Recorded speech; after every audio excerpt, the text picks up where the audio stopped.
Dzień dobry wszystkim. Z tej strony Paweł Jeżowski. A ja dzisiaj jestem na, na wyjeździe. Sprawdzę sobie na początku, czy dobrze mnie słychać, bo ostatnio były problemy, jak kapitan był u nas. Wydaje mi się, że jest ok. Jeżeli byłyby jakieś problemy, piszcie. Dzisiaj specjalny, słuchajcie, odcinek. Niestety moje zdrowie ostatnio nie dopisuje. A pewna unijna instytucja cały czas pogarsza je. No niemniej mam nadzieję, że dam radę te 40 minut z Wami tutaj być. I zaczęlibyśmy od takiej sesji pytań, odpowiedzi. Kadrowanie, no niestety tak, kadrowanie, a więc dzisiaj to wideo nie będzie jakoś super. W odróżnieniu od intra, które przygotowaliśmy z Mateuszem, a tak naprawdę Mateusz w większości, które bardzo mi się podoba. A więc słuchajcie, jeżeli macie jakieś pytania dotyczące umowy zbożowej, dotyczące inflacji w Rosji, czy też jakieś inne dotyczące Rosji, tudzież jakieś inne tematy, to myślę, że to jest dosyć dobry czas. Pytacie, czy jakaś epidemia panuje? Nie, ja po prostu mam problemy neurologiczno-kardiologiczne i to tak wygląda.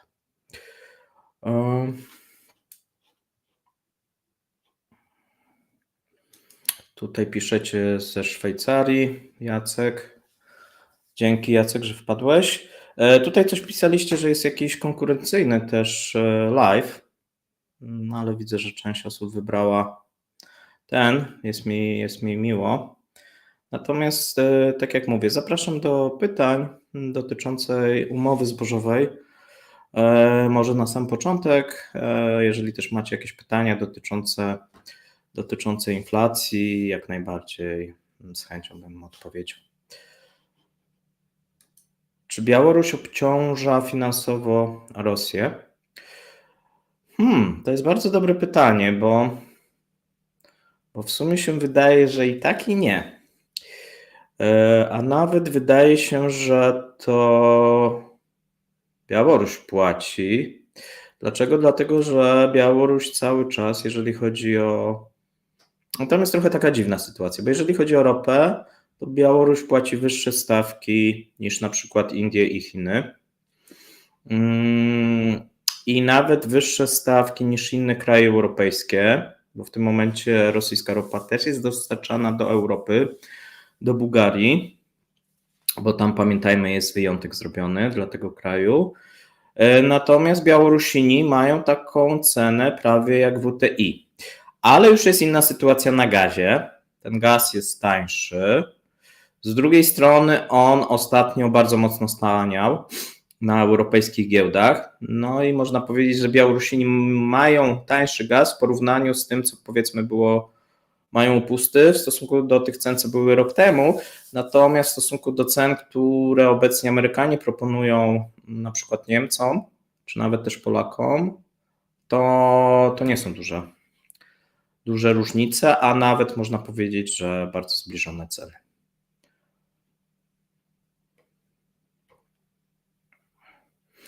Tutaj odwieczne pytanie, to ja już powiedziałem, 22 stycznia 2024 o godzinie 8 rano. Tak. Jeżeli się pytasz o konkretną datę. 8:00, tak, bez żadnych sekund. A więc tak. Czy widziałem na Politico? Nie, dzisiaj nie czytałem, bo musiałem jechać, potem miałem jakieś badania. Nie widziałem Politico. Natomiast CH to jest Szwajcaria, czy to są Chiny? Wysyła dużo sprzętu do Rosji, rozumiem, tak? Czy źle rozumiem? Ogólnie, jeżeli chodzi o na przykład drony, no to drony są po obu stronach sprowadzane i podzespoły w bardzo dużej ilości z Chin, z Tajwanu. Jeżeli chodzi o ukraińskie, to pewnie bardziej też z Tajwanu, jeżeli chodzi o Rosję. Dlaczego Euroclear odblokował część rosyjskich papierów wartościowych? No ja o tym też mówiłem, tak? To nie jest jakaś duża kwota, dlatego że taki był rezultat, werdykt sądu. No więc to trochę jest pytanie do sądu, który tak to o tym zdecydował. Jeżeli chodzi o lotnictwo cywilne, to sytuacja nie jest dobra. Rosjanie mieli budować własne samoloty. Na ten moment kończy się na planach. Natomiast jeżeli chodzi o utrzymywanie tych samolotów, które zostały ukradzione z leasingu, no to sytuacja wygląda tak, że te samoloty, przynajmniej w części oni próbują odkupować. Natomiast znowuż to są jeszcze plany, bo żadnych tak naprawdę nie odkupili. Jest dosyć duża kanibalizacja, są duże problemy, natomiast na ten moment jeszcze nikt nie zginął, no więc można powiedzieć sytuacja jak to w Rosji, tak, skoro nikt nie zginął, są jedynie opóźnienia, tam co jakiś czas trafiają do Was pewnie i filmiki, i zdjęcia, gdzie widzimy jakieś nie do końca sprawne cywilne samoloty. Tu cały czas Rosja próbuje je serwisować w różnych miejscach, z większym lub mniejszym powodzeniem.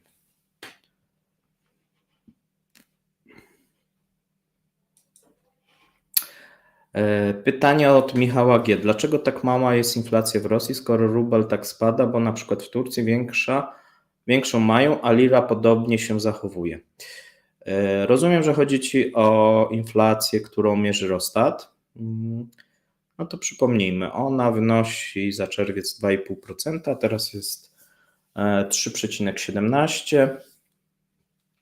No i wszystko, słuchajcie, wygląda, że to jest oficjalna inflacja. Jeżeli chodzi o tą inflację, którą my szacujemy, no to tak jak powiedziałem, uważamy, że w lipcu z 25% gdzieś przeszliśmy do ponad 30%. Jeżeli patrzymy na przykład na dane profesora Henke Uniwersytetu Johna Hopkinsa, no to on twierdzi, że Rosja ma teraz inflację rzędu 69%.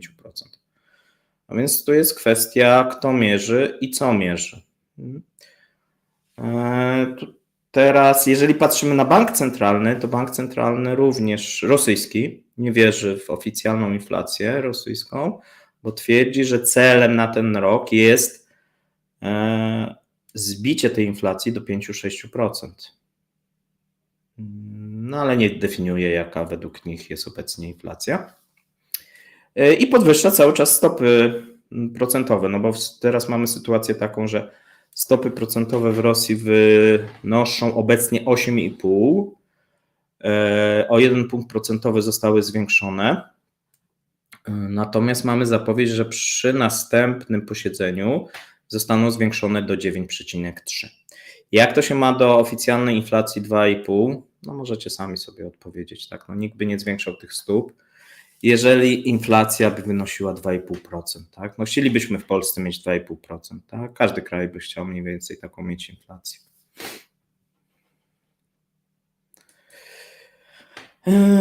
Parę słów na temat giełdy rosyjskiej. Jakie perspektywy widzi Pan dla niej? Może poświęci Pan któreś spotkanie? Dosyć ciekawy temat, ale też nudny. Dlaczego nudny? Dlatego, że no, ta giełda ma dosyć dużo ograniczeń. Może też warto powiedzieć, jakie są ograniczenia, szczególnie jeżeli chodzi o dopływ kapitału zachodniego i ogólnie z zagranicy. Również, bo rozumiem, że mówimy o giełdzie tej kapitałowej, gdzie notujemy spółki, a nie powiedzmy jakieś tam surowce, czy też waluty, tak? No bo tam sytuacja jest moim zdaniem o wiele bardziej ciekawa.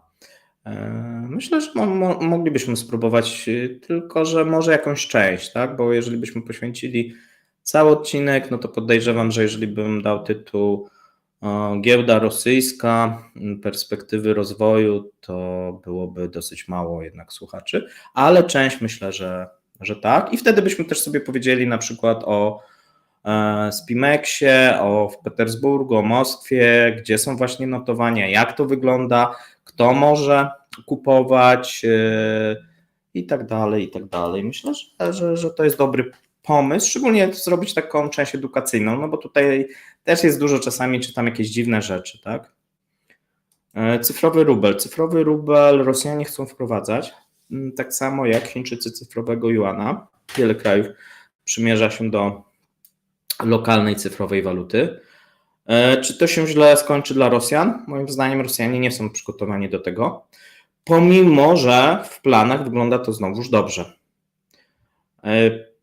Ja cały czas zawsze powtarzam, żebyśmy nie brali tego, no bo teraz tak, czy cyfrowy rubel został wprowadzony? Nie. Co Rosjanie ogłosili? Plan jego wprowadzenia. My bardzo często mylimy te rzeczy związane z planami, z realizacją. Wielokrotnie mówiłem, że Rosjanie są mistrzami, jeżeli chodzi o planowanie. Obiecują tam wszystko, niestworzone rzeczy. Natomiast jeżeli chodzi o praktykę, no to począwszy od przemysłu surowcowego, skończywszy na przemyśle obronnym, no to widzimy, że jest dosyć duża różnica pomiędzy planami a rzeczywistością. Plusy i minusy cyfrowego rubla. Jak każdej, myślę, waluty cyfrowej. No plusy są dla rządu, a minusy dla obywateli.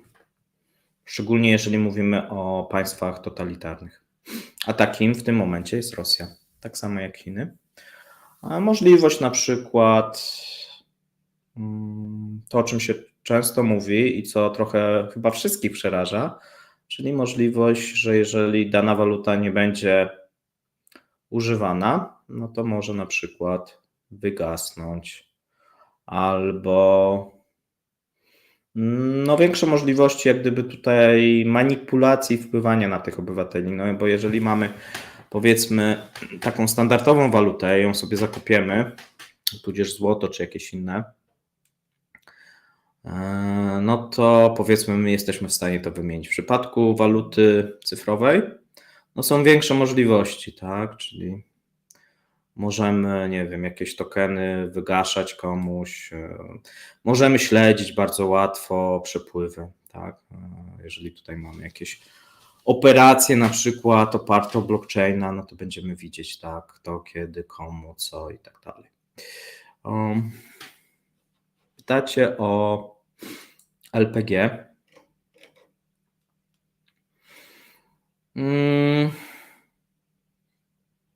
No, ciągle jest w Polsce sprowadzane. Nie mam żadnych informacji, że planujemy zaprzestania. Jeżeli chodzi natomiast o ten rosyjski eksport, no to ten gaz to jest marginalny. Mamy tam ropę naftową, to jest największy, produkty ropopochodne, no to są na drugim miejscu, jeżeli chodzi o pozycje eksportowe. Na trzecim miejscu będzie gaz i zarówno no teraz LNG nawet może troszkę więcej i ten rurociągowy, no i potem będzie węgiel, a jeżeli chodzi o LPG, to są naprawdę bardzo małe ilości. Natomiast w przypadku Polski jest odwrotnie, to znaczy no to LPG jest dosyć ważne, no i na ten moment ono jest sprowadzane z Rosji. Tu piszecie, brawo panie Piotrze, Piotr Cecotka pisze, że nawet na starych banknotach było, że bilet jest własnością NBP i NBP mogło stwierdzić, od jutra banknoty o nominale X są nieważne. Brawo, tak jest. Tak było. No niemniej wolałbym mieć te papierowe banknoty niż te cyfrowe. Szczególnie jeżeli bym mieszkał w Rosji, tak, no bo mówimy o takim przypadku, nie mówię o tym, że ja sobie kupię jakąś kryptowalutę i będę sobie nią obracał. Pytacie, czy pani Elwira Nabiulina może zostać usunięta ze swego stanowiska? A jakie kończyła szkoły? Kto może być szykowany na jej miejsce? Szkół w tym momencie, no musiałbym sprawdzić, bo mógłbym skłamać. Natomiast jeżeli chodzi o edukację tą ekonomiczną, to wygląda to bardzo dobrze. Jej doświadczenie wcześniejsze też na to wskazywało. Też również to, co jak gdyby praktyka pokazuje, że jest osobą kompetentną. Natomiast czy może stracić stanowisko? Może stracić stanowisko. W Rosji każdy może stracić stanowisko. Czy straci? Nie wiem. Czy ktoś jest szykowany na jej miejsce? Też nie wiem. Natomiast rozumiem, że miałaby stracić, dlatego że tam się pojawia pewien konflikt, o którym zresztą Wam mówiłem, tak, pomiędzy bankiem centralnym a rządem. Na ten moment wydaje się, że rząd jest w słabszej pozycji, szczególnie minister finansów. No ale jak to w Rosji, to może się tylko wydawać, tak? Tutaj pewnych rzeczy nie wiemy, bo pewne rzeczy są poza tym, znaczy ten taki realpolitik w Rosji często jest uprawiany poza wzrokiem tutaj postronnych obserwatorów.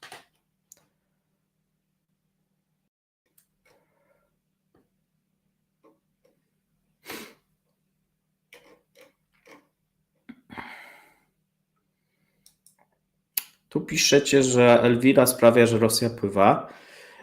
Elwira, no bo to też jest takie. Ja wielokrotnie twierdziłem, że to jest kompetentna osoba. Zresztą była uznawana za najlepszego prezesa banku centralnego, jeżeli chodzi o te banki europejskie i światowe.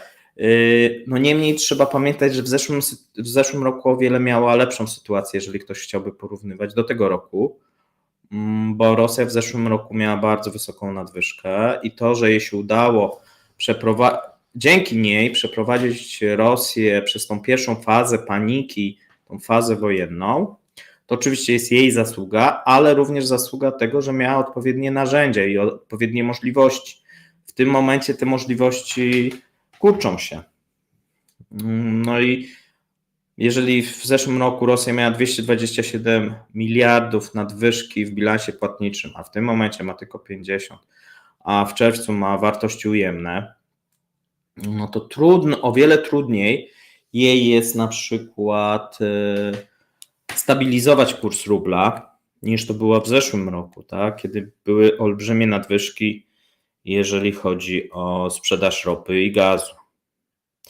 A więc to o tym trzeba sobie pamiętać, tak? No każdy jak gdyby prezes jest na tyle dobry, na ile może używać narzędzia. No jeżeli, nie wiem, jesteście specjalistą w jakiejś dziedzinie i zostaniecie pozbawieni jakichkolwiek narzędzi, no to możecie być geniuszem, a jednak nic nie zrobicie, tak? No więc te narzędzia jej się kończą. Władza oczekuje tutaj stabilizacji i takich rzeczy troszeczkę sprzecznych, tak? Czyli zwiększania wydatków,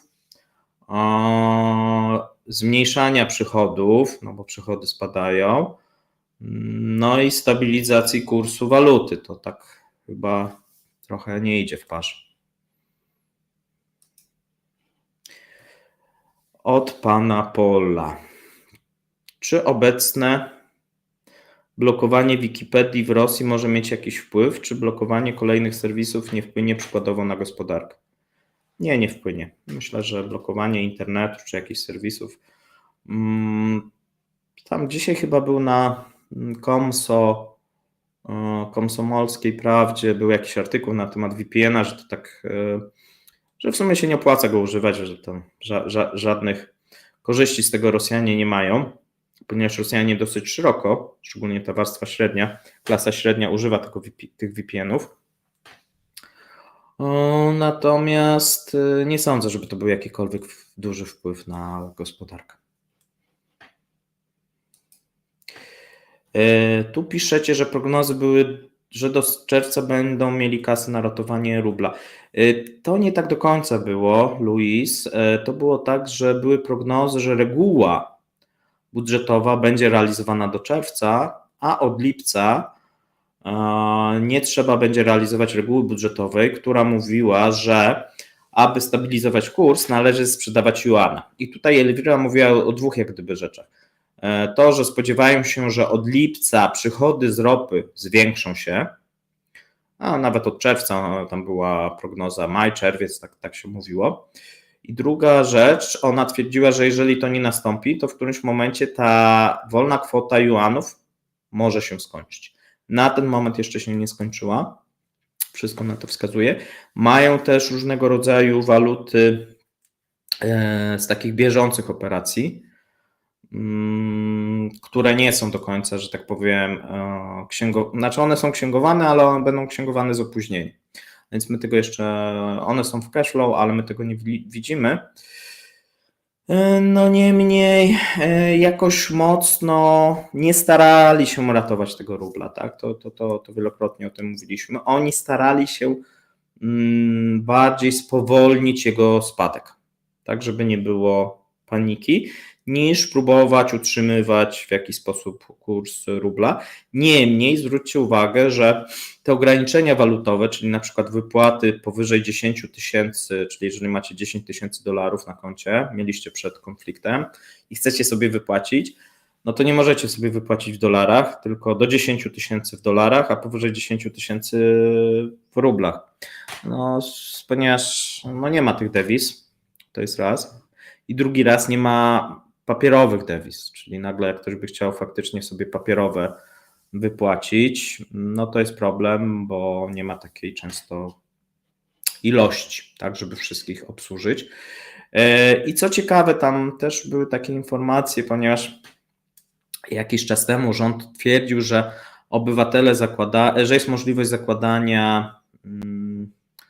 zakładania lokat w juanach i że to będzie taki hit. O ile w przypadku firm faktycznie sporo firm prowadzi konta juanowe i zarówno w Rosji, jak i poza Rosją, to w przypadku obywateli to jest poniżej 1%. Wszyscy obywatele w Rosji najczęściej, jeżeli chodzi o dewizy, posługiwali się i posługują się dolarami euro. To są takie dwie główne.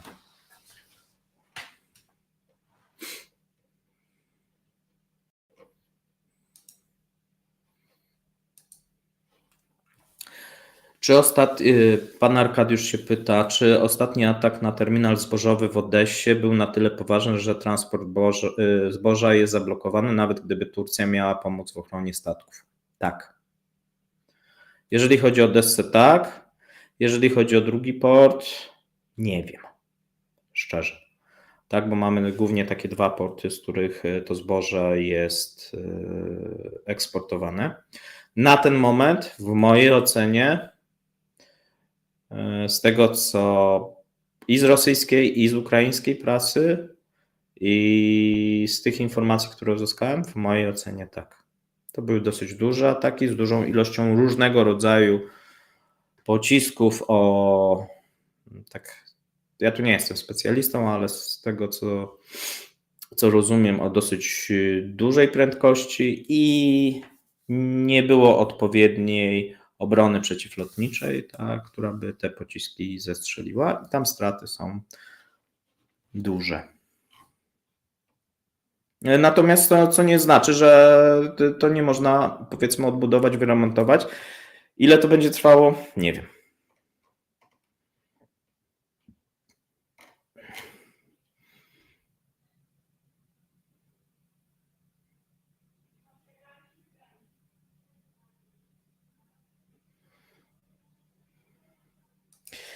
Tutaj pytacie się o crack spread, dlaczego on się utrzymuje tak wysoko? Nie wiem.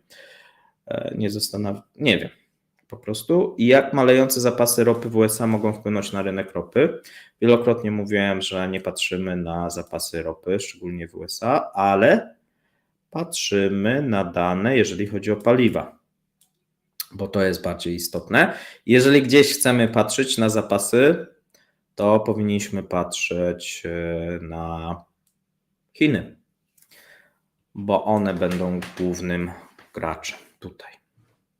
Na ten moment sytuacja na ropie wygląda tak, że mamy utrzymujący się atak na pułap cenowy ze strony rosyjskiej, Wydaje się, że jest mniejszy wolumen. Zobaczymy na koniec lipca, o ile będzie mniejszy. Nie chcę teraz jak gdyby tutaj prognozować, ale wydaje się, że faktycznie Rosjanie zmniejszyli. Dlaczego zmniejszyli? No bo żądają wyższych stawek, tych stawek nie otrzymują, obsługują te kontrakty wcześniejsze, długoterminowe, mniej sprzedają. Zobaczymy, o ile mniej będzie. Natomiast właśnie będzie dosyć ciekawy taki artykuł, pewnie jutro to może nie, ale na dniach, ewentualnie w sobotę, ponieważ Rosjanie zaczynają ograniczać szary rynek, jeżeli chodzi o paliwa. No coś, co wydaje się jak gdyby absurdem, czyli próbuje zmuszać firmy, żeby nie sprzedawały, firmy rosyjskie, rafinerie, żeby nie sprzedawały paliw, czyli benzyny głównie, ale też diesla, na takim tym szarym rynku, powiedzmy czarnym, tak? No ale mówimy szarym, no bo on jest jak gdyby dozwolony. Czyli do tych. Dlaczego? Dlatego, że ten szary rynek, ja zresztą o tym mówiłem, że on będzie dosyć taki dochodowy dla tych rafinerii, natomiast on powoduje, znaczy to nie on powoduje, ale tak rząd twierdzi, że ponieważ firmy mają taką możliwość, to nie produkują wystarczająco na rynek krajowy, przez to są braki benzyny i przez co ceny hurtowe są zawyżane, co nie jest prawdą, bo tak naprawdę wydaje się, że największy wpływ na to mają błędy rosyjskiego rządu i reżimu, czyli ten sławetny tłumik paliwowy, który od września znika.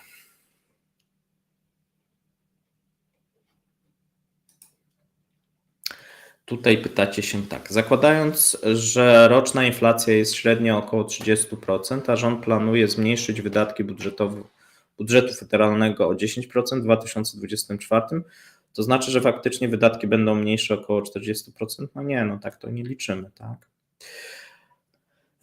Tak to nie liczymy. Trzeba by, znaczy no nawet nie da się chyba nawet takiej symulacji zrobić, tak? No rząd po prostu próbuje najpierw obciąć o 10% w tym momencie już w projekcie. Obstawiam, że na koniec, dzięki czemu na koniec na przykład roku, w październiku, w listopadzie znowuż zmniejszy te wydatki pozawojskowe, czyli na przykład na służbę zdrowia, no bo on będzie tak naprawdę wiedział gdzieś na jesieni, jak mniej więcej wygląda ta strona przychodowa. No i troszeczkę też będzie więcej widać, czy Chiny odbijają, czy te ceny Uralsa no gdzieś tam będą rosnąć, co się dalej będzie działo. No bo wyobraźcie sobie, że na przykład Urals znowuż spada do 40, no to przecież te wydatki 10% niczego nie zmieniają. No ale jeżeli Urals na przykład wzrośnie powyżej 70, co jest możliwe przy zmniejszonym wolumenie, no to mogą sobie inaczej to próbować kalkulować. Tak? Więc to nie jest takie proste wyliczenie, że sobie tu 10, jeszcze dodajemy 30 i to będzie 40. No nie, to tak nie. Zresztą tu mamy trochę inną sytuację, że wydatki, jeżeli tak chcesz liczyć, no to inflacja jak gdyby to jest ukryty podatek. Czyli jeżeli mamy inflację o 30%, to wpływy powiedzmy z VAT-u są większe o 30%, czyli przychody w tym roku się zwiększą. Tak, a więc to tak to wyliczenie nie do końca chyba ma sens.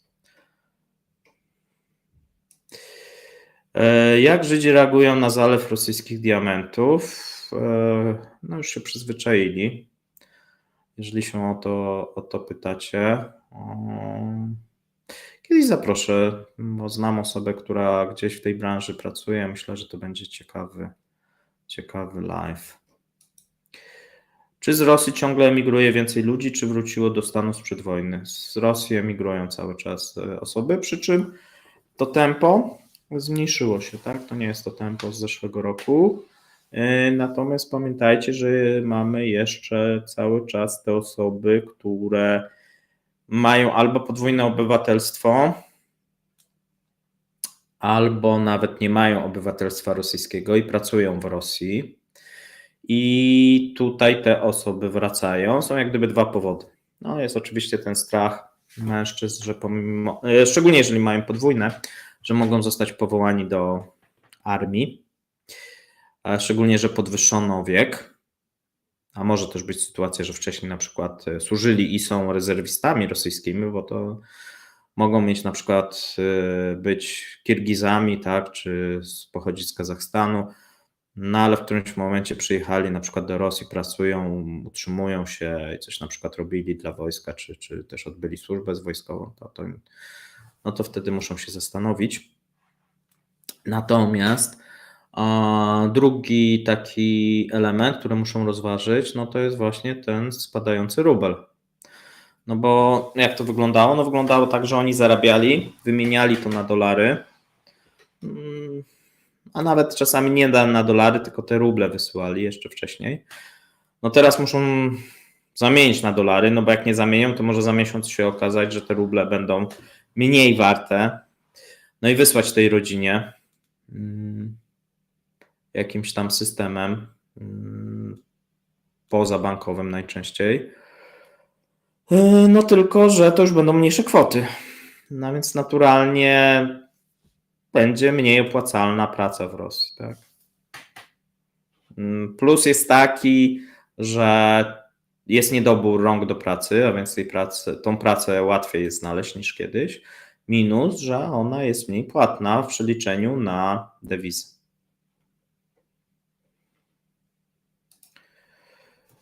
Pol.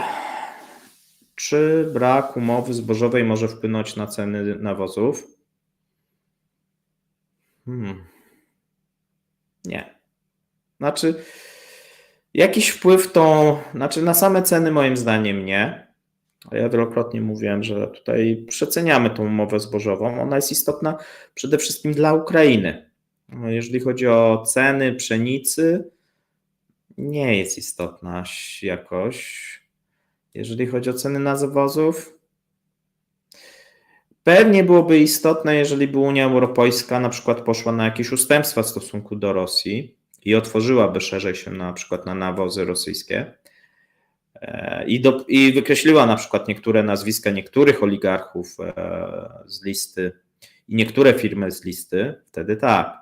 No, kwestia tego amoniaku, żeby on na przykład był wysyłany i tak dalej, i tak dalej. Czyli jak gdyby spełnienie, czy SWIFT-u, odblokowanie na przykład częściowo SWIFT-u, no pewnie wtedy tak, to byłoby dla cen czynnik, który by powodował jeszcze zmniejszenie, tak? Natomiast jeżeli tylko tak patrzymy, że no bo pytanie co dalej, tak? No tej umowy zbożowej nie ma, tak jak powiedziałem.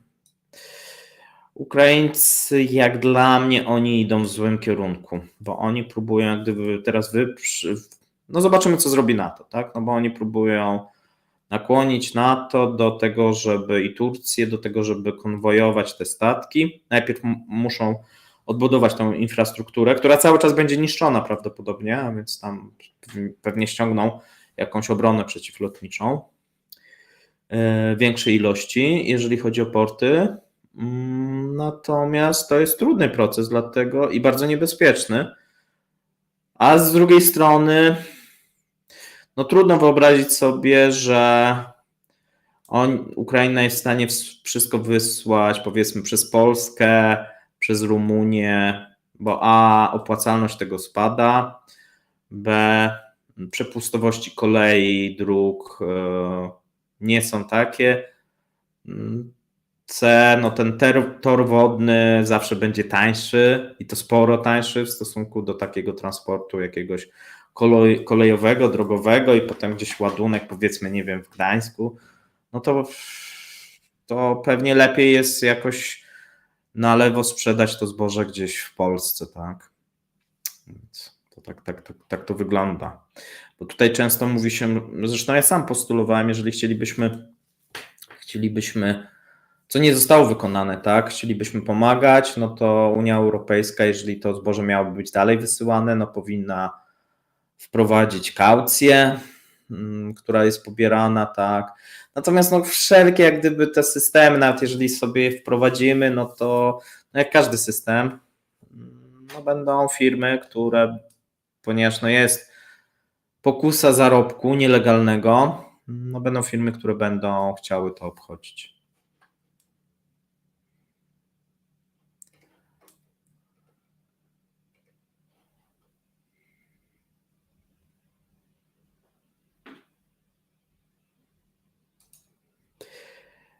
Pan Zbyszek się pyta, pozdrawiam panie Zbyszku, dla jakich obywateli kraju Związku Sowieckiego, byłego Związku Sowieckiego, pomimo rozpętanej wojny przez Rosję, obywatelstwo tego kraju no nadal jednak jest atrakcyjne.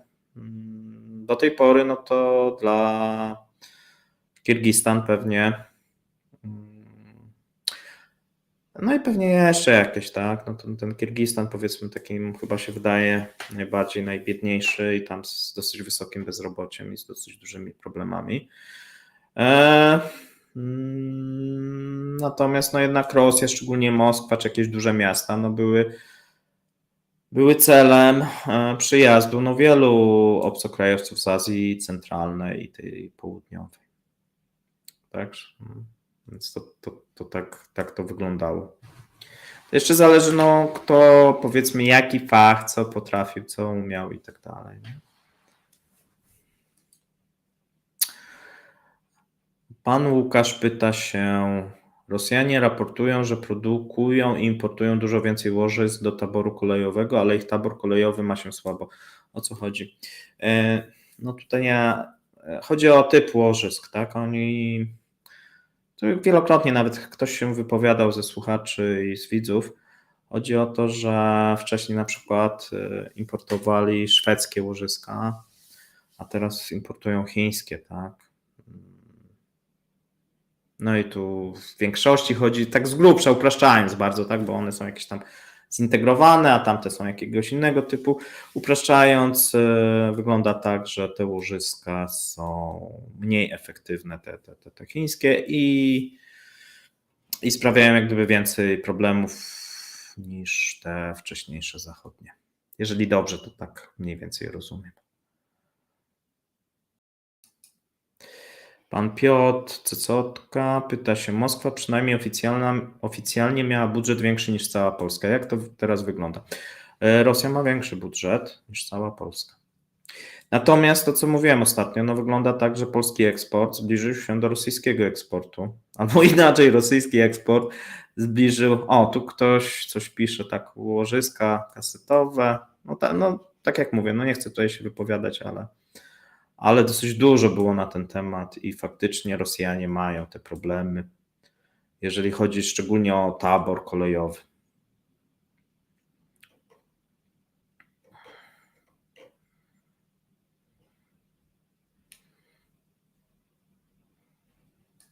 Dobrze, tutaj wywołujecie pana doktora Zbigniewa Tylewskiego.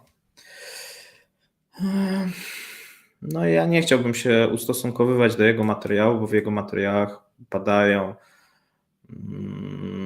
informacje, że Ukraińcy nie posiadają własnego państwa, że nie mają prawa do posiadania tego państwa.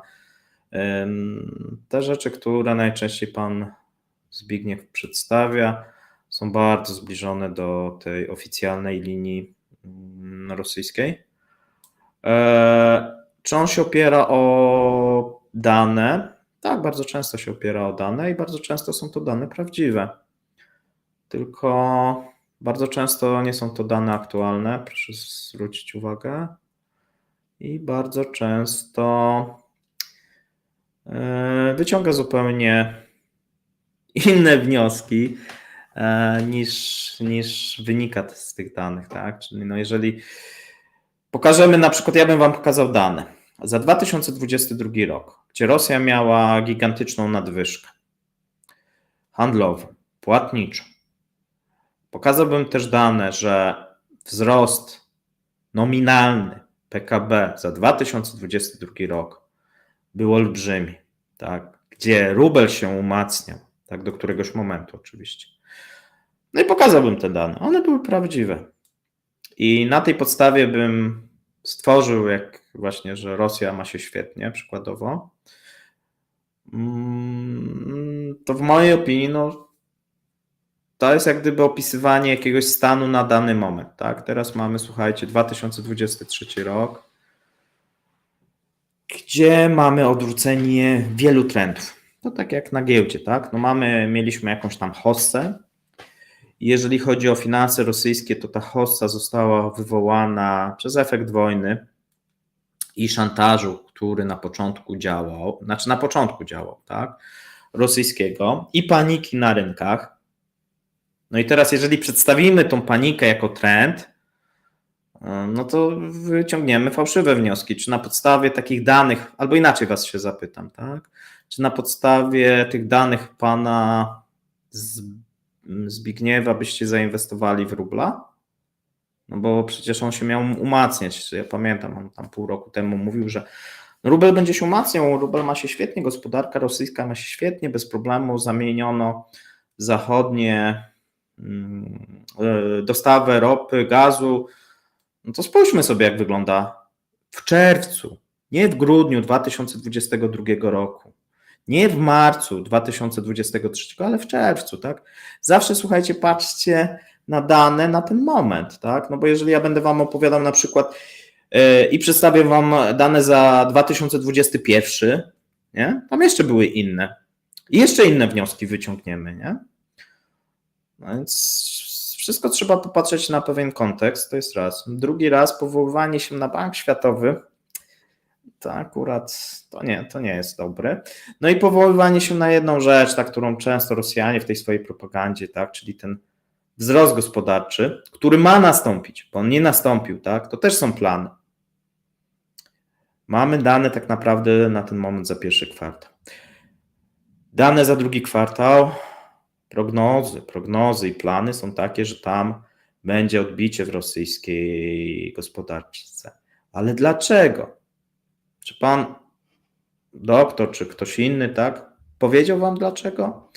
Powiedział, że Rosjanie w zeszłym roku, na koniec roku, przygotowali analizy, według nich miał nastąpić wzrost produkcji wojskowej o 300%. On nie nastąpił, tak, bo pojawiły się pewne problemy. Natomiast mamy pewne wzrosty, szczególnie takie Excelowe, czyli produkty są wytwarzane, potem z usterkami wracają, tak? No jak myślicie, czy to się liczy do PKB, czy się nie liczy? Czy te rakiety, które są wystrzeliwane obecnie w Odessę, liczą się do PKB, czy się nie liczą? I czy ktoś, na przykład jak taka rakieta spadnie, czy zdejmuje to z PKB, czy też nie?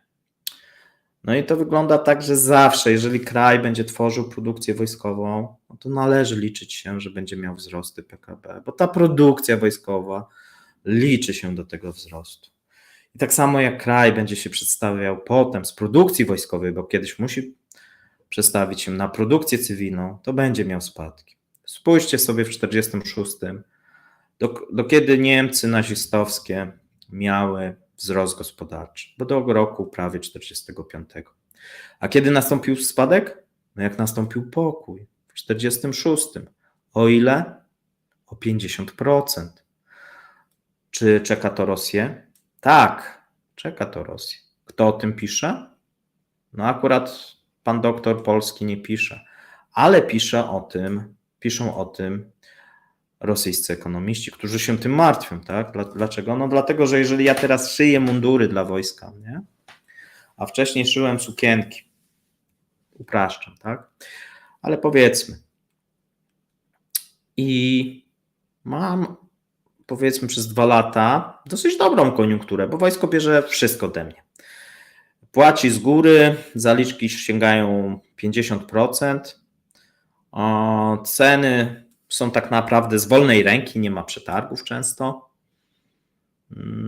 Zatrudniam nowe osoby, ta produkcja idzie, no i po tych 2 latach do władzy dochodzi wyjęty z kapelusza jakiś Nawalny, czy jakiś Stryjałkow, czy jakiś inny. I on mówi, że teraz będzie pokój, nie? No i co ja teraz mam zrobić, jak ja dla wojska robiłem? A wojsko mówi, no w sumie to już nie potrzebujemy twoich usług. Albo potrzebujemy, ale tak 10% tego, co robiłeś, nie? I co, ja mam teraz wrócić do szycia tych sukienek, nie? a się okazuje, że w tym czasie na rynku pojawiły się sukienki z Chin, z Indii, o połowę tańsze niż ja wcześniej robiłem, a ja w ogóle już tego know-how trochę nie mam, bo szyłem te mundury, nie? No i jest problem, tak, a więc to nie jest takie proste. Piszecie, Luis, piszesz, Marek Meissner dziś napisał o dużych problemach taborów kolejowych wojskowych, brak wagonów. Tak, tam jest brak wagonów, brak lokotów. To chyba już tak od połowy zeszłego roku, tak, cały czas mamy te problemy, tak, jeżeli chodzi o tabory kolejowe. Tam również mamy problemy, o czym Marek też pisał, jeżeli chodzi, i o czym ja pisałem, tak. Jeżeli chodzi o przemysł wytwórczy, brakuje 600 000 personelu, z czego połowa no to są te firmy, które dla wojska robią. Nie? Bo oni zwiększyli sobie firmy robiące dla wojska, tylko zwiększenie firm robiących dla wojska nie spowodowało, że tam nagle cudownie zaczęło więcej ludzi pracować, a szczególnie specjalistów, którzy by się znali na tych rzeczach, które wojsko potrzebuje. A więc to tak wygląda.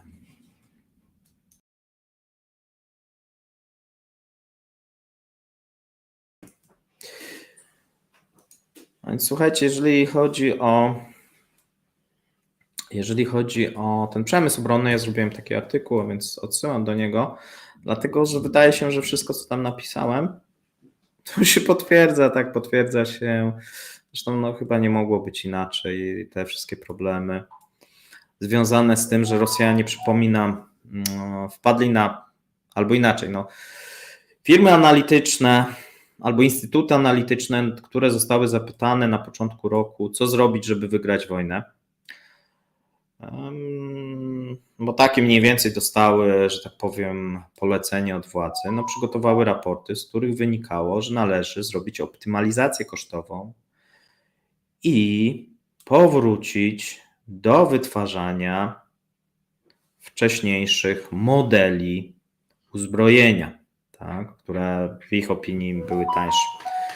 I jak gdyby łatwo powiedzieć, trudniej zrealizować.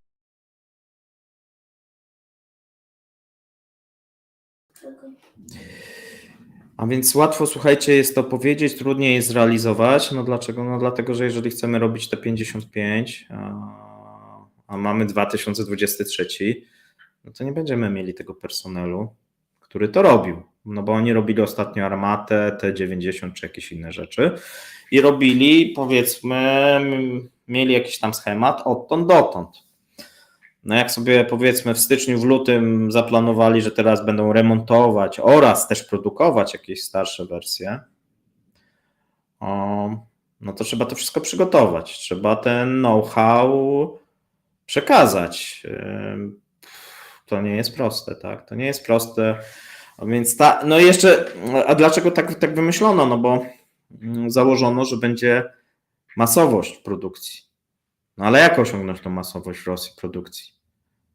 Tak, czyli coś takiego, co było w latach 40., gdzie Rosja produkowała gorszej jakości, powiedzmy, uzbrojenie i czołgi niż Niemcy, ale więcej. No i to stwierdzono, że w sumie też tak można, będziemy więcej produkować. No tylko, że Rosja ma mniej fabryk niż Związek Sowiecki, bo większość pozamykała, a teraz otwiera, no ale powiedzmy firmy czy jakieś cywilne próbuje przekształcać do produkcji wojskowej. No ale to jest proces, tak? To tylko się w rok nie zrobi. Tak? To można sobie zaplanować, powiedzmy na 5-10 lat. Trzeba dosyć dużo pieniędzy to włożyć, trzeba ten personel przeszkolić. No to są jak gdyby lata. Natomiast to jest robione na zasadzie takiej tu i teraz, tak? Bo tu i teraz coś potrzebujemy. Tak? No więc jak tu i teraz, no to potem mamy takie informacje, że jeżeli chodzi o taki sprzęt prosty, tak, czyli jakaś broń strzelecka, no to jeszcze jest szansa, że sobie poradzi. No ale jeżeli chodzi już o jakieś, nie wiem, czołgi, helikoptery, samoloty, no to nie jest takie proste. Szczególnie, że dużo komponentów, pamiętajcie o tym, było zachodnich. Nie? Tak. O ile Związek Sowiecki gdzieś próbował tworzyć autarkię, tak, no to już Rosja korzystała z niemieckich, z francuskich, z chińskich, tak, czy jakichś innych podzespołów. I ja tutaj też, czy japońskich, ja tutaj tylko nie mówię już jak gdyby gotowych, tak, czyli również jakieś kompozyty, mikroelektronika, tak dalej, optoelektronika. No jak tutaj piszecie, no jak się przez 20 lat sprzedawało fabryki deweloperom, no to tam pobudowali biurowce, rozebrali, ludzi nie ma. Ludzie są przede wszystkim chyba, wiesz co, Luis, największym problemem, tak?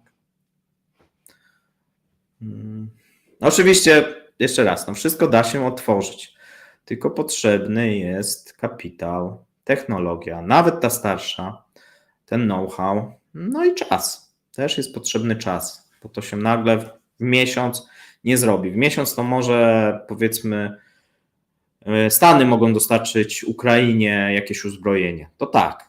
Chiny mogą Rosji dostarczyć jakieś uzbrojenie. To tak. Ale żeby zbudować nową fabrykę, przeszkolić ludzi i nawet wrócić do masowej produkcji jakiegoś uzbrojenia z lat 60. zeszłego wieku, no to nie. No tu piszecie, że ludzie jeszcze dużo w COVID-zie poumierało, tak, szczególnie w Rosji. Tych. No i jeszcze następna rzecz. Oni sobie powysyłali, o czym mówiłem, pisałem, tak, że oni wysłali bardzo dużo specjalistów na front też. Tak? No brzmi jakoś idiotycznie, ale tak było, bo jak wysłali we wrześniu, w październiku, no to zorientowali się dopiero w grudniu, że ich wysłali i zakazali. No część już nie wróciła. Więc to tak wyglądało. No tak. Piszecie, że w miesiąc to Rosja może przekazać Ukrainie tak. No tak, to może się tak, szczególnie, że Ukraińcy zdobywają. Czy naprawa mostu krymskiego wymaga dezaktywowania niektórych zabezpieczeń? Nie wiem. Natomiast naprawa mostu krymskiego, z tego co ja rozumiem, wymaga zbudowania mostu tymczasowego, trwałego. Tam się mówi o 250 metrach. Wydaje się, że te daty podane to są bardzo jakieś optymistyczne i będziemy na pewno mieli opóźnienia. Jak duże? Nie wiem, tak? No tutaj myślę, że nawet jeżeli byłby specjalista, no to nie jest w stanie się wypowiedzieć jedynie na podstawie jakichś takich zdjęć, tak? Natomiast też możemy się liczyć z tym, że to może się okazać, że nie koniec, a budowa tego mostu tymczasowego może jedynie ułatwić ponowne uderzenie. A po co ten tymczasowy? No chodzi o to, że oni twierdzą, że muszą to robić to za pomocą użycia dźwigów i te dźwigi muszą wjechać na ten most tymczasowy.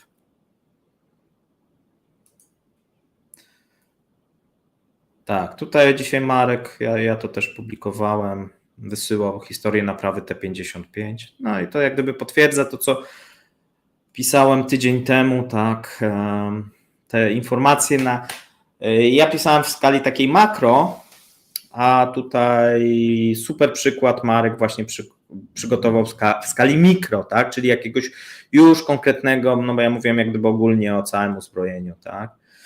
No i to nie jest tak, że reżim tego nie widzi, on to widzi, tylko nie ma recepty, tak. Dima bardzo się martwi, Putin się bardzo martwi, on się już w marcu martwił, tak.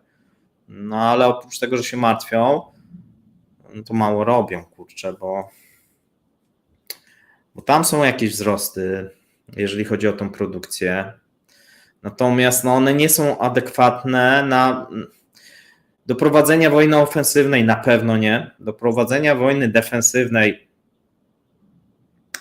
no też do końca nie. To jest tylko pytanie, na co mogą liczyć Rosjanie obecnie? No Rosjanie mogą liczyć, że po prostu Ukraińcy nie dostaną tyle uzbrojenia albo w którymś momencie to uzbrojenie przestanie płynąć do Ukraińców. To jest jedyna nadzieja, tak? No ale to jest taka nadzieja, że naszym wrogom będzie gorzej niż nam. Na razie się na to nie zapowiada, tak.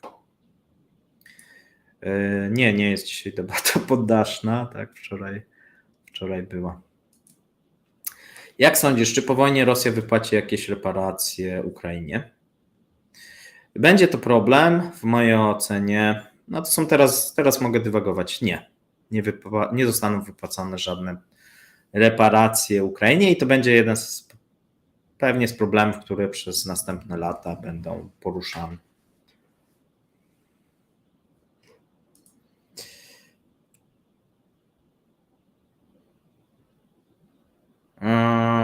Tutaj Luis pisze, że Girkin pisał, że sprawdzali zagłówki w samochodach na moście krymskim. Tak, sprawdzali, tam były bardzo tak. Ale zapomnieli siatek pomiędzy przęsłami mostu zamontować. Nie jestem specjalistą, nie wiem, czy by siatki coś pomogły, nie wiem. Pewnie masz rację, tak? Natomiast jak to w Rosji, no. Oni spodziewali się, że ponownie będzie taki sam atak, nie? Czyli ciężarówka wjedzie lub samochód teraz jakiś prywatny. Nie spodziewali się dronów chyba. Ewentualnie spodziewali się ataku jakiegoś rakietowego, ale od tej strony się nie zabezpieczyli. Od Piotr Religa. Jak to jest z tym zbożem? Nie możemy go odkupić od Ukraińców, jak jest takie tanie i sprzedać drożej tam, gdzie go potrzebują. Możemy. Ale to nie do mnie pytanie. Tak, no to jest pytanie bardziej do polityków, tak? Bo ja już mówiłem, tak, że można wypracować jakiś system, w którym obie strony będą win-win. Ani Unia Europejska, znaczy to są prerogatywy Unii Europejskiej. Bo ktoś może powiedzieć, ok, rząd polski, no nie do końca. Jeżeli chodzi o ten handel, to tylko powiedziano, ok, otwieramy te granice, no i sobie tak.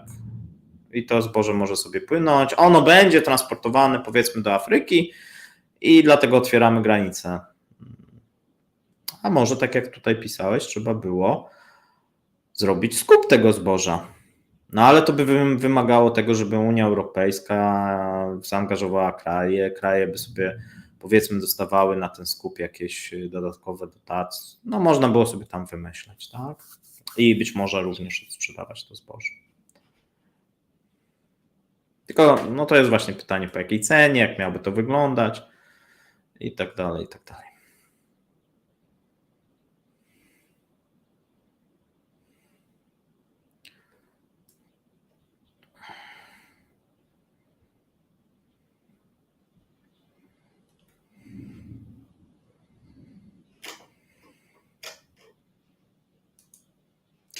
Nawet gdy go kupimy, to trzeba go przywieźć, czyli trzeba znieść blok. No tak, no ale chodzi o to, że jak gdyby w tym momencie no mamy taką sytuację, że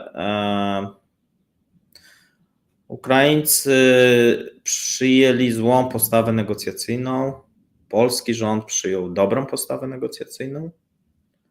Dlaczego? No dlatego, że no nie ma żadnej takiej sensownej oferty ze strony ani Ukrainy, ani Unii Europejskiej. No skoro nie ma, no to dlaczego mielibyśmy otwierać teraz swój rynek i to zboże gdzieś wpuszczać, jeszcze próbować utrudniać ten transport, tak? Szczególnie, że nawet, no jeżeli tak jak mówię, wprowadzilibyśmy jakiś system kaucyjny, no tak naprawdę to powinno być, Unia powinna wprowadzić, no ale jak to w Unii, tak te instytucje unijne to mielą i tak naprawdę zajmują się głównie sobą, tak? Powiedzmy, może za pół roku coś wypracują, tak? A do tego czasu Ukraińcy będą musieli to jakoś zmagazynować.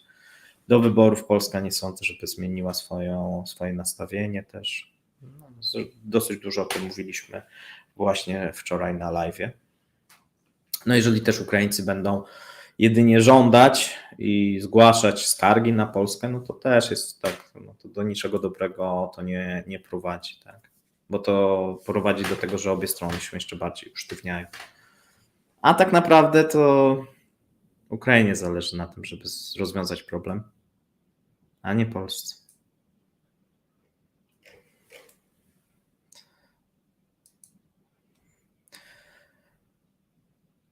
No właśnie. No to piszecie to, o czym mówiłem, tak. Blokada morska, koleje nie są w stanie przetransportować tak dużej ilości zboża. No nie są, tak. Mamy ograniczenia, szczególnie, że No to jest zresztą mówiliśmy, tak, te 2 miliony koleją, tak, powiedzmy drogą, transportem tym normalnym więcej. No oczywiście, jeżeli byłyby nakłady zrobione wcześniej, coś tam, to pewnie można. No ale można by pomyśleć o tym, żeby na przykład pobudować, no bo jeszcze mamy jakiś czas, bo można to zboże zacząć też magazynować, tak, i tak dalej, i tak dalej. No oczywiście no, to są wyższe koszty, pytanie, czy to jest opłacalne. Ukraińcy i tak będą teraz to zboże magazynować u siebie, bo nie mają wyboru. No chyba, że ta blokada morska zostanie w jakiś sposób zniesiona, co byłoby oczywiście najlepszym rozwiązaniem dla Ukrainy.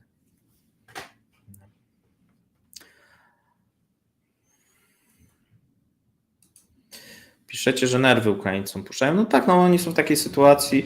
Też grają takiego, myślę, tak złego i dobrego policjanta, tak. Premier jest tym złym policjantem, Zeleński jest trochę taki dobry. No i próbują w ten sposób negocjować. Moim zdaniem to jest czytelne, nie prowadzi do jakiegoś sukcesu na ten moment. Co na to Afryka? Afryka, szczerze powiedziawszy, nie interesuje się w mojej ocenie tym. Rosyjska propaganda twierdzi teraz, że następuje tutaj jakiś sojusz pomiędzy krajami afrykańskimi a putinowską Rosją. Jest dosyć dużo na ten temat artykułów. I że to jest jakaś przyszłość chyba, jeżeli chodzi o stosunki międzynarodowe i że ta Afryka jest ważna. No wydaje się, że częściowo pewnie Rosjanie będą chcieli w części skłonić tę agencję ONZ do zakupu rosyjskiego zboża, tak, zamiast ukraińskiego. Natomiast Afryka sobie poradzi, tak, w mojej ocenie. To, że nie wiem, do końca nie rozumiem tych pomysłów, które pokazują, że to zboże w tym momencie na przykład przez 2 miesiące nie będzie eksportowane, czy 3, spowoduje jakiś olbrzymi głód w Afryce. Dlatego, że na ten moment mieliśmy nadpodaż tej pszenicy, nie? To jedynie może spowodować, że ONZ będzie musiało kupować z innych kierunków i to drożej, nie? Dla swoich agencji, tudzież niektóre kraje będą po prostu musiały być może tam, nie wiem, 10-15% drożej zapłacić. Czy to spowoduje? Nie, to nie spowoduje takiegoś napływu. Ten napływ uchodźców jak najbardziej będzie do Europy, ale on jest spowodowany błędną polityką cały czas Unii Europejskiej, która w mojej ocenie zachęca tak do... No jeżeli macie do wyboru albo żyć na obszarze, który jest objęty wojną, albo jesteście takim ekonomicznym uchodźcą, tak? I ta Europa jawi wam się, tak, jako to miejsce, gdzie możecie dostać azyl, możecie dostać pomoc, możecie dostać być może pracę, no i cudowne życie. To jest takie marzenie, obietnica, tak? Oni nie będą emigrować do Arabii Saudyjskiej czy do Izraela. No to też bogate kraje, nie? Czemu nie emigrują? No dlatego, że Unia Europejska prowadzi taką politykę, jaką prowadzi. Nie? I przyjmuje tych uchodźców coraz mniej chętnie, ale ich przyjmuje.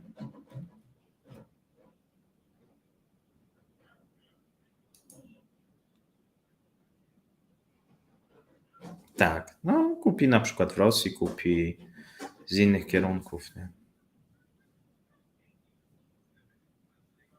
Tylko pamiętajcie, że ten pomysł tego głodu, to głównie to zboże ukraińskie dotyczyło właśnie tych agencji farowych, ONZ-owskich i tak dalej. Natomiast te kraje afrykańskie, to nie było tak, że one sobie tylko powiedzmy z tej Ukrainy gdzieś importowały to zboże, nie? One też importowały z Rosji, z innych kierunków. Poradzą sobie.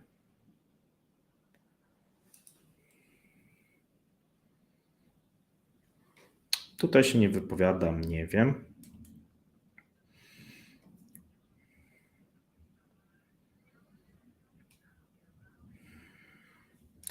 Pytacie o sytuację na Białorusi. Ja obiecywałem jakiś czas temu jakiś odcinek i wydaje się, że zrobię. Dlatego, że właśnie tam są takie różne zależności od tej Rosji. Warto by było to poruszyć.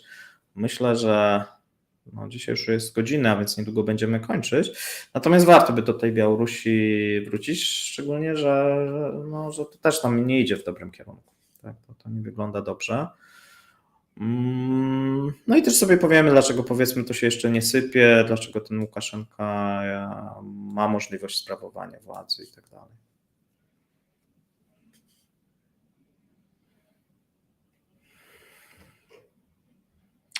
Ryż z Indii. Blokada, tak, blokada. Już ogłosili susza, blokada. Możemy się za moment spodziewać następnych blokad, jeżeli chodzi o te rzeczy spożywcze, tak jak w zeszłym roku, jeżeli chodzi o Indię, bo najpierw będą musieli. Mamy często bardzo prostą sytuację, ten po prostu eksport z Indii jest bardziej opłacalny niż dostarczanie tych produktów na rynek lokalny. No i nawet często jak są te blokady, to i tak są firmy, które w jakiś sposób na tym szarym rynku wywożą te rzeczy spożywcze z Indii.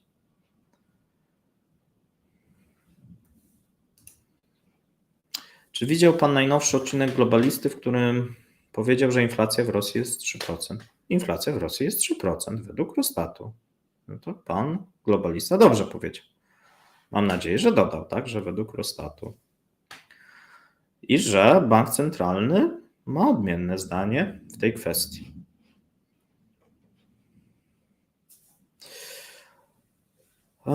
Odcinek o muzułmanach w Rosji. Chyba kiedyś coś takiego mówiłem.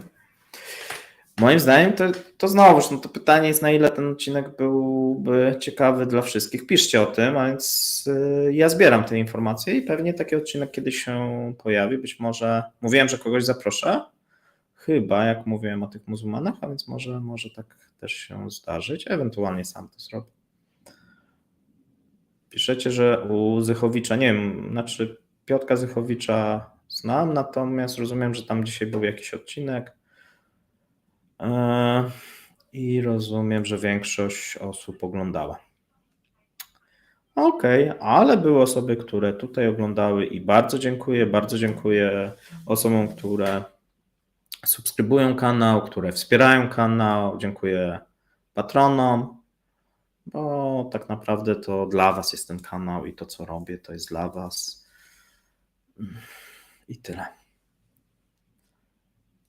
Czy w Czeczenii jest jakaś opozycja? Tak, w Czeczenii jest opozycja, która może się zbuntować jak najbardziej. Tam są takie 3 klany, z tego co pamiętam.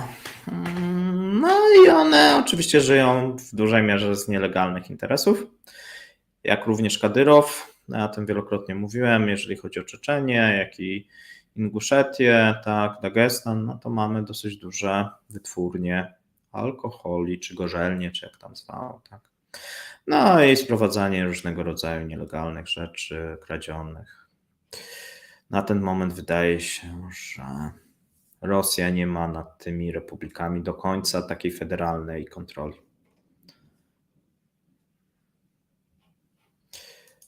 Coś tutaj jeszcze. Niskie bezrobocie. Tutaj się odnosicie do jakiegoś materiału. Niskie bezrobocie, mocna strona Rosji, a nie tragedia gospodarcza. No nie. Niskie bezrobocie jest tragedią gospodarczą na ten moment w Rosji. Dlaczego? No dlatego, że brakuje im do prowadzenia wojny tego personelu. No to co? Nie mają ludzi, nie ma kto te śrubki dokręcać, nie ma inżynierów, nie ma. No to chyba powinni się martwić. I oni się martwią, tak?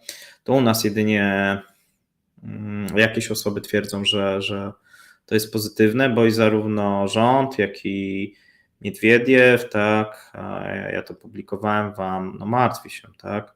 Próbują przesunąć z tej cywilnej do wojskowej, kusząc wyższymi zarobkami, no tylko to nie jest też łatwy proces, tak? No jak ktoś robił, nie wiem, tam stał robił jogurty, tak, na linii produkcyjnej, no to teraz nie będzie robił amunicji. To nie jest takie, że tak można sobie łatwo przenieść tych ludzi. No i jeszcze jest jedna rzecz, jaka ich nawet przeniosą i tam częściowo będzie przepływ, tak, z tej cywilnej do wojskowej, no to kto będzie robił te produkty? Nie dość, że produkty, tak jak mówiłem, te gotowe, chińskie są w tym momencie tańsze, lepszej jakości, to jeszcze się okaże, że te firmy, które wytwarzały do tej pory rosyjskie produkty, no jeszcze nie będą miały personelu, bo ten personel pójdzie do tych firm wojskowych, tak, czy tam do tych, co obsługują wojsko. No to dojdzie jeszcze trzeci problem w tych firmach wytwórczych, nie? Nie dość, że mamy gotowe produkty z Chin, które są tańsze, lepsze jakościowo, no to jeszcze do tych naszych mamy problem, bo nie mamy odpowiedniej ilości ludzi.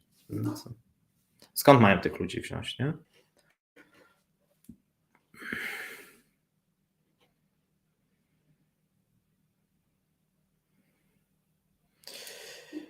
Jakie jest teoretyczne zdrowe bezrobocie dla ekonomii gospodarki? Nie, no nie ma tak, że to jest 8%, 5, 6. No ogólnie im niższe bezrobocie jest grubsze, jest pozytywną tendencją. Natomiast no nie wtedy, kiedy mamy braki, to szczególnie no w takim momencie dla Rosji, nie? Jeżeli by nie prowadzili wojny, no to byłoby pewnie łatwiej, no ale oni prowadzą tą wojnę. No. Jeżeli by nie prowadzili wojny, to pewnie by mieli wyższe bezrobocie, tak, no bo by ludzie nie wyjechali, nie ginęliby na froncie i wiele innych przyjeżdżaliby, rubel byłby mocniejszy, ropa byłaby droższa, nie? No wiele rzeczy by było, tak? No i to bezrobocie jest jednym z tych niskie, no jednym z tych elementów, tak? Natomiast nie chodzi o to, że bezrobocie, to chodzi o to, że brakuje rąk do pracy, nie? No bo to jest pytanie, tak? No gdzie tu mamy bezrobocie? Potem się okazuje, na przykład mamy nadmiar urzędników w Rosji, osób, które zajmują się jakąś pracą biurową, a mamy niedobór kierowców, takich specjalistów, ślusarzy, mechaników, tak, i tak dalej, i tak dalej. Tak? No więc jeszcze musimy popatrzeć na tą strukturę tego, nie? Chodzi o to, że brakuje specjalistów, tak? Nawet takich specjalistów, którzy, tak jak powiedziałem, kobiety muszą w tym momencie wozić amunicję coraz częściej, dlatego że na froncie brakuje kierowców, nie? Bo to bardzo niebezpieczna zresztą praca.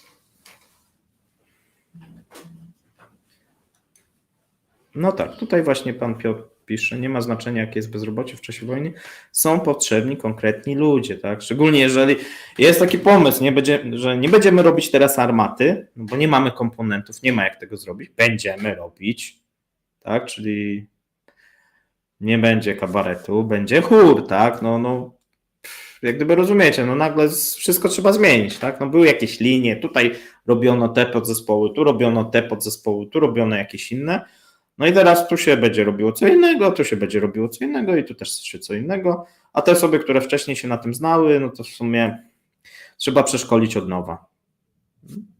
To powodzenia, tak? Nieproste.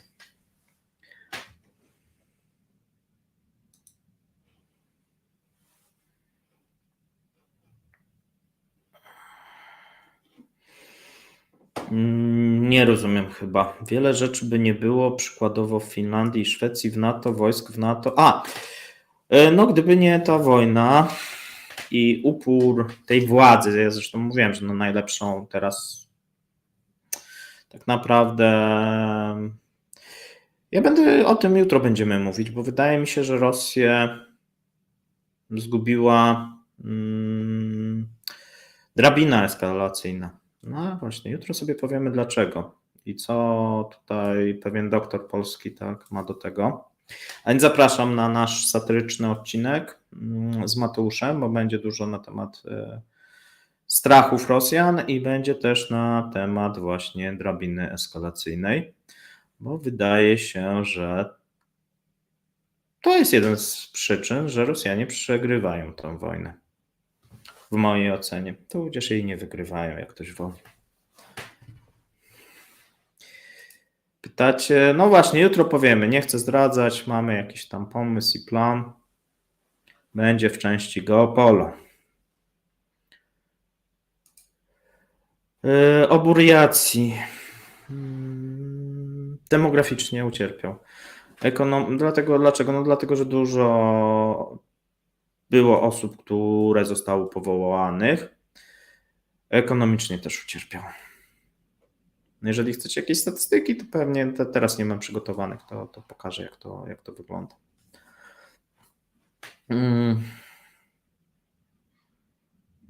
No tam, znaczy no te dwa regiony, tak Burjacja i Jakucja, tak, no one, że tak powiem, były tym zagłębiem dla tych mobików i ochotników. No to niedobrze dla tych regionów się skończy.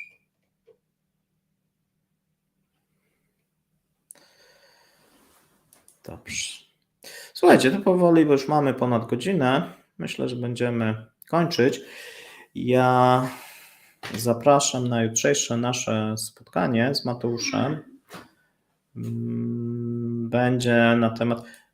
Jeszcze dobrze. Tutaj pytacie się, dlaczego Rosja przegrywa tą wojnę? No właśnie, dlaczego?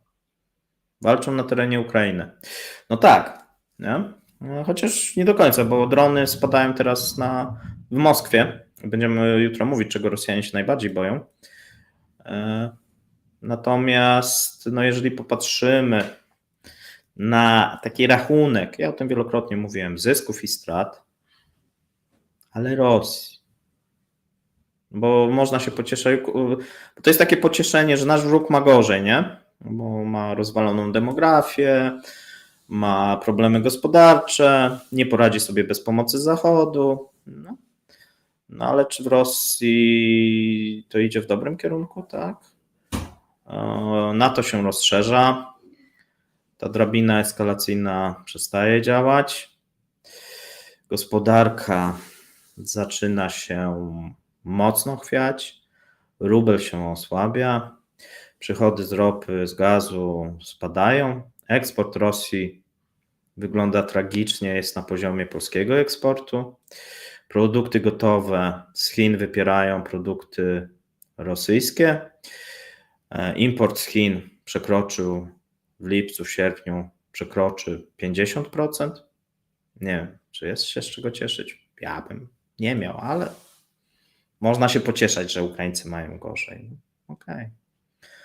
Tak, bo jakąś tam cerkiew zbombardowano chyba, ileś tam osób zginęło, tak. Okej. Słabe pocieszenie, tak.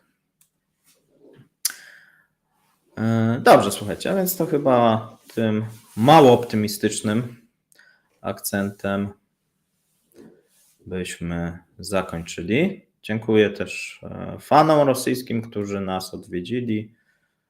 A więc trzymajcie się. Nie będzie lekko.